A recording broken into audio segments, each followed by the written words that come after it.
Dietary issues in Down syndrome, it's really important for us to use healthy diet choices at an early age in kids with Down syndrome and then enforce that throughout their lifespan. We did not do a very good job of that, I'll be honest with you, with my brother. McDonald's was a reward all the time, and I liked that. But the problem is, my height continued to grow, and he stopped. Like many people with Down syndrome, his growth didn't continue to be much more than 5'1", 5'2", where he is now. So every calorie that he got went to weight. And so obesity then becomes very common in Down syndrome. But I always tell families, it is not an end point, like everybody with Down syndrome must become obese. You as parents can instill healthy dietary choices in your children with Down syndrome, that when they then make their own dietary choices as teenagers and young adults and beyond, they're going to make the right choices. Because we know that if your children or friends with Down syndrome are like most people with Down syndrome, they're very regimented. And so changing the regimen is very hard. So once you tell them, Tuesday is, chicken nugget day. Tuesday is chicken nugget day. It's always chicken nugget day. It will never stop being chicken nugget day. Don't try to make it not be chicken nugget day, okay? But at the same time, if you do make that change, you're going to have a hard few weeks of making Tuesday, vegetable day of some sort. But it can become part of the regimen. And exercise is the same way. About, 20 years ago or so, my brother, his weight was getting out of control. And so we said, listen, you got to exercise, and every day is going to be treadmill day at 10, actually it's 11 o'clock, I know, because I can't call it 11 o'clock, because it's treadmill time. And that's important, because it was really hard to get him started on the treadmill. But now, oh my word, 11 to 11:30, he is on the treadmill. And if you try to get him off the treadmill at 11:20, he will not come off. And if he's sick and he's got a runny nose and he doesn't feel well, it doesn't matter. 11 o'clock is treadmill time. So it got built into his schedule. Initially it was difficult, but then it got built into his schedule. And I think that's something that we need to use to our advantage. Is a lot of the regimented nature of the kids and the adults we follow with Down syndrome. I think it's very important for us to use that to our advantage to get them healthy diet and exercise choices. We try to recommend not using any unproven diets. There's a lot of things that you'll be sold on the internet. If you Google Down syndrome and diets, you'll find a lot of things. And a lot of them are not evidence-based, and a lot of them are certainly, the medications are not, that they market are not FDA approved. So we try to be very cautious and careful about any of these diets and unproven alternative therapies, and I'll leave that at that. Behavioral issues, if you look at the statistics, they'll say 15% of people with Down syndrome will have behavioral issues. You'll also find that people say that, people with Down syndrome are so stubborn. But that's just not the case. It's not anything on the 21st chromosome, in my opinion, that makes them stubborn or makes them have a lot of their behavioral issues. Certainly ADHD seems to be more common, autism seems to be more common, sensory processing issues seem to be more common.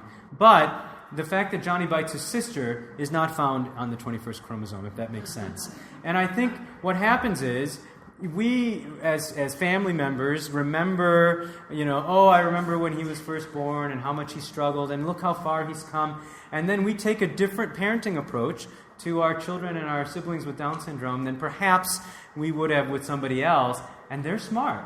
And they recognize that I get away with more than my siblings do.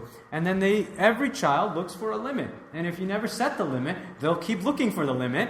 And then what ends up happening is they're 8 or 9 years old, and then they're pushing their teacher. Or they're 18 years old, and they're biting their job coach.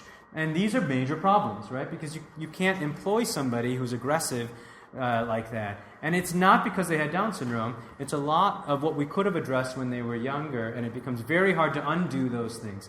So I call it special child syndrome. This is my own terminology. You can also call it chronic spanking deficiency, chronic timeout deficiency, depending on your persuasion.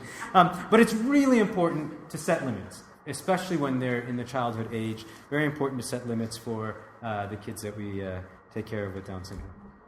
All right, getting towards the end here, I wanted to make sure that you guys get this slide, because this is a slide that no medical student, well, at Pittsburgh they do now, but in other places they do not get this slide. There are benefits to the extra chromosome 21. There are medical benefits. We know that there's a reduced incidence of solid organ tumors, meaning that it's pretty rare to have somebody with Down syndrome develop lung cancer, liver cancer, brain cancer, things that are organ-based tumors. We just don't see it. There's something on the 21st chromosome that's protective against those types of things, and the NIH would be glad to find what it is, and they fund studies so that we could inject that into us so I could smoke cigarettes and not get lung cancer, essentially. Same thing goes for coronary artery disease or hypertension. We just don't see that very often in people with Down syndrome. And again, there's something on the 21st chromosome that seems to be protective so that they can eat all the burritos they want and get all the high cholesterols that they want. And they may get obese, but they don't get the coronary artery changes, which is very interesting. They don't get as often, they do still get them, but not as often, cavities. And we don't really know why. It's something, again, something on the 21st chromosome. They have better outcomes in types of leukemia, AML, than the general population. So if your child gets leukemia, it's not the same diagnosis as it is in a child who doesn't have Down syndrome. The treatment courses are often better in a child with Down syndrome than they are in other kids. And same thing goes for infantile spasms, like we talked about before, that seizure condition. Non-medically, and again, this is a broad generalization, not everybody, but many of my friends with Down syndrome are more loving, more forgiving, more organized, more honest than I am. And their personality traits are things that I think are ignored a lot of the time when parents are getting counseled about what to do about their baby inside with Down syndrome or any of those kinds of things, what to expect with Down syndrome. All they get is, they're going to have heart problems, they're going to have this, they're going to have that. But they don't hear about, a lot of the times they're a blessing in your home. And if you look at studies that have been done, family-based studies, the parents, the siblings, and the person with Down syndrome themselves are very happy that they had somebody in their family with Down syndrome when they look at it many years later. And so I think that's an important thing for us to remember. And then intellectually, there are benefits.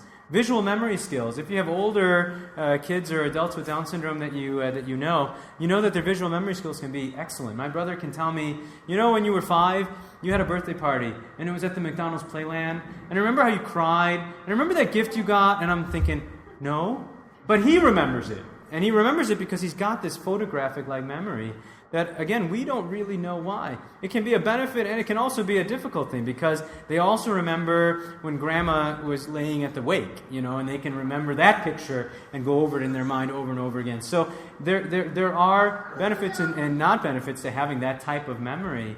But it is something that we do know with kids with Down and adults with Down syndrome. It's a very common thing to have excellent visual memory skills, which plays into the reading skills. I think there's some people doing workshops on how to teach people with Down syndrome to read. But when they look at a word, they can memorize that word. They look at it, they see the picture of that word, and that word is always that picture. And so they're able to use their visual skills in a lot of those types of things. And behaviorally, we can use those visual skills, sticker charts and here's what's going to happen when you go to the doctor's office. Here's the blood pressure cuff. Here's what the stethoscope looks like. Using visual skills to prep them for what's to come is often a helpful thing. So we use that to our advantage many times. So very briefly, I'll just tell you what a Down syndrome center is, and if you don't have one in your area, maybe a good idea to think about partnering with some folks and trying to create one. Because our Down syndrome center, it's relatively new. This idea of having a center to take care of kids, and certainly taking care of adults with Down syndrome, having a center dedicated to that is very new. But it's important because even a general pediatrician who has, let's say, a very busy practice, they probably have 3,000 kids in their practice. Maybe one out of every 1,000 kids in their practice has Down syndrome. So maybe 3 kids a year that they see all year with Down syndrome. And it becomes very hard to become an expert. It becomes very hard to memorize the guidelines and to know what to do. These guidelines, which I put here into the slide form for you, they're 14 pages long. I don't know very many pediatricians who sit down and read 14 pages worth on this syndrome alone when they've got so many other things that they've got to keep up on. So it's hard for them. So volume brings comfort for us. And it helps us to know what to be worried about and what not to be worried about. What tests to pursue, what tests don't need to be pursued. I'm going to skip this slide in the interest of time. Our center was created in 1989. I'm the pediatric director. Dr. Bulova is the adult director. We have another pediatrician who works with us as well, and a nurse, and then Sheila, who's our coordinator, who does everything and should really have an MD after her name after all the years that she's done what she's done. But she technically is not a doctor, though she knows more than anybody else I know. Anyway, what we do there is clinical stuff. We do prenatal counseling, and then we do the lifespan worth of care for the kids and adults with Down syndrome in the Pittsburgh, Western Pennsylvania, West Virginia area pretty much. We have a lot of students and residents and graduate students that come through and get to learn about Down syndrome in terms of people instead of diagnosis. And I think that's important for them to get early in life. And so we do a lot of work with the med school and a lot of work with these other places to get them to learn how to do family-centered type care and how to take care of people with Down syndrome. So our center, when it was created, I forgot to mention, it was created by parents. Just like people like you in 1980s who wanted this center. And so they created it. And then they contacted the Children's Hospital in Pittsburgh and they said, can you provide a doctor? And that's how it started. And it continues that way today, where the parent support is really the only reason we continue to have our center. Because from an insurance perspective, a Down syndrome center and a hospital administration perspective, a Down syndrome center is not financially a good idea, because we spend an hour with each family, sometimes more, and that's not billable time. And so from a hospital perspective, they don't want the Down syndrome center, except for the fact that the center is actually run by the parents. They financially provide what is required to run the center, and that partnership makes it work. So I provide the doctor part of it. They provide financially to the hospital so that the hospital doesn't have to pay for my time, and it works out that way. I could tell you for sure we would not have the center if it wasn't for the parent support. So you guys can, in your areas, could do the same kind of thing if you don't have a Down syndrome center in your area, kind of that grassroots type of thing, starting with your local maybe Down syndrome association, and then going from there, because I think it's invaluable for your kids and adults in your area who have Down syndrome. So that's me and my brother when we were babies, and a few years ago, this is some contact information for us. I do want to draw attention to the podcast that we're doing. This is somewhat new. In February, we started doing these podcasts. Podcasts are a little audio file that you can download onto your iPhone, smartphone, or you can listen right on the web. And we go through for parents different topics. As you know, we've done sleep apnea, reflux, constipation, all these different topics that we've talked about today.